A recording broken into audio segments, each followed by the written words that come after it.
Our vision for AI is to have data across all of these systems and then to use this data to increase our capacity by scheduling more efficiently, and then also to improve our quality and reduce our liability.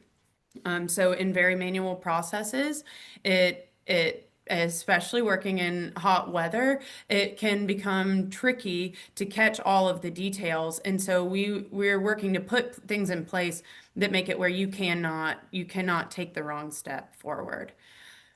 So this whole journey started with us collecting data, and that's how any AI journey has to start. You have to either collect your own data, already have your own data, or you have to buy someone else's data, or use it for free on the internet. Those are your options. You have to decide on what data is good and will lead you down towards this overall path. So we actually partnered with Georgia Tech MEP, and they helped us find a great data historian system. We were able to, at a very reasonable price and a reasonable amount of time, start tying all of our equipment in so that we are collecting our mill data, we're collecting our tank data, our packaging data, and then we're making all of that visible.